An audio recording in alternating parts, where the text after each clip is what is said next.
Chapter 2. Newborn Puppies.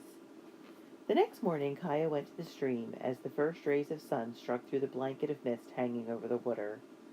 Sandpipers were stepping along the shoreline, and a raccoon searched for crawfish in the shallows. Kaya dipped in her water basket, then drank from her cupped hand.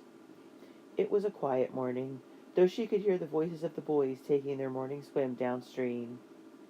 As Kaya drank, she saw Lone Dog appear on the rise a little distance away, then looked around warily as she trotted to the stream to drink. Kaya set down her water basket and waited until Lone Dog had drunk her fill. "Tods may we," Kaya greeted the dog softly. "Look, here's food for you. I didn't forget." She held out the bone she'd brought with her on the chance she would see the dog. Lone Dog's ear pricked up and she stood with her head lifted, sniffing all the scents traveling over the water and land. Kaya knew Lone Dog smelled the bone, but she didn't come to take it from Kaya's hand as Kaya had hoped. It wouldn't be easy to earn this dog's trust. Kaya called again, but this time Lone Dog began to back away. "Don't go," Kaya said. "You need this food." When Lone Dog hesitated, Kaya put down the bone by the stream. She picked up her water basket and started walking, as if she didn't have a thought for the dog. When she glanced over her shoulder, she saw Lone Dog seize the bone and lop off into the brush with it. In a moment, the dog had disappeared. "Did I just see you feeding a coyote?" Raven called to Kaya. Several other boys laughed. They were running back to the village from their swim, water dripping from their bare arms and their hair. They were full of energy that the fresh, cold water had given them. "You know that wasn't a coyote," Kaya said crossly. She walked faster. She wasn't in any mood to be teased by these bothersome boys, who swarmed around her like a cloud of gnats. One of the boys was Foxtail, who had challenged her to race when they were at Wallowa. He gave her a sly grin. "You say it's not a coyote, but it acts like one," he insisted. "Coyotes travel alone, but dogs stay with their pack." "And it should be guarding the camp," Raven added. "Our dogs are supposed to protect us. That's their job. You shouldn't reward a lazy dog with a bone." "My people would chase off a dog that didn't do its work," Two Hawks added. He was one of the gang now. Kaya gave Two Hawks an angry glance. It wasn't fair that he would criticize her after all they've been through together. "When that dog gets used to us, she'll join our pack," she said. "You'll see." "We'll see her get fat in our food, then go her own way," Raven insisted. "Eh, now I know why Kaya likes that dog," Foxtail cried. "She likes it because it thinks only of itself, just like a magpie. Isn't that right, magpie?" He swung around and walked backward so he could see Kaya's burning face as he taunted her. It took all of Kaya's self-control to keep herself from giving Foxtail a swat, or letting a tear slide down from her eye. Would she never outgrow that awful nickname she'd gotten when she failed to take care of the twins? Would the others never forget that it was her fault they'd all been switched? Fiercely she bit the inside of her lips so that she wouldn't let her anger or her disappointment show. "No one can tame a coyote, or a wolf," Foxtail said. "Some girls can't tame a dog either." With that, the laughing boys bounded off. "You're all skunks," Kaya thought. Fighting to be calm and to have good thoughts, she trudged back to the camp. Each day when all the women and girls went to dig roots, Kaya put the harness on the gray horse and trained it to pull the buffalo hide drag. Its sore hoof was healing well, and soon she was able to add lightweight pulls to the harness. The gentle horse began to learn to pull those too. As Kaya worked with the horse, her mind was on Lone Dog. Would she ever come to trust Kaya? Kaya looked for Lone Dog every time she went to the stream. She waited on the shore as long as she could, but Lone Dog didn't appear. Where was she? Perhaps Lone Dog had already moved on, as the boys had said she would. The thought that Lone Dog might leave made Kaya sad. With her sister in captivity, Kaya often felt alone, like the dog. She realized she wanted the dog to become her friend. One morning, as Kaya gazed at the empty shoreline, a thought came to her. Perhaps Lone Dog was working on the den she'd begun on the hillside. After Kaya took the water basket she had filled to her teepee, she went looking for that place again. Kaya was almost upon the den before she saw it. Lone Dog had hollowed out a deep circle beneath a rocky overhang. When Kaya crouched, she made out Lone Dog's yellow eyes gazing over the top of the nest, her face barely visible through the long grass. "'Tots may we," Kaya said gently. "I thought I might find you here." She slowly went closer, hoping not to scare off the dog. Lone Dog watched her come. She wasn't wary or nervous. Kaya got down on her stomach and looked into the nest where Lone Dog lay. There, snuggled up next to one another against their mother's side, were 4 little newborn puppies. They were nursing, their paws pushing at their mother's belly. With their stubby legs and big bellies, they looked to Kaya more like ground squirrels than like dogs. Panting heavily, Lone Dog gazed up steadily into Kaya's eyes. She seemed calm and sure of herself now that she'd given birth to her pups. "What a good mother you are," Kaya whispered to her. She watched the puppies nurse a little longer, then placed the food she'd brought at the edge of the nest. "Here, you must be hungry too." Lone Dog sniffed the meaty bone, then shifted herself and got to her feet so she could eat. When she stood, the puppies lost their hold on her and squealed as they tumbled onto their sides. Their eyes weren't open yet, but they found one another by the warmth of their bodies and crept close together to fall fast asleep. Lying beside the nest, Lone Dog began to gnaw on the bone. Suddenly, her ears pricked up and she began to growl. Kaya looked around. She didn't see anything. "It's all right," she said soothingly.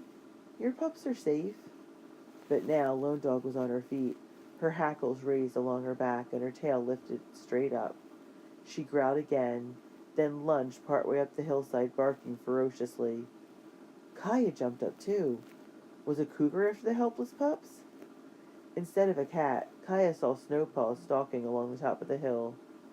Maybe he was only investigating the new scents, but sometimes male dogs went after newborn pups.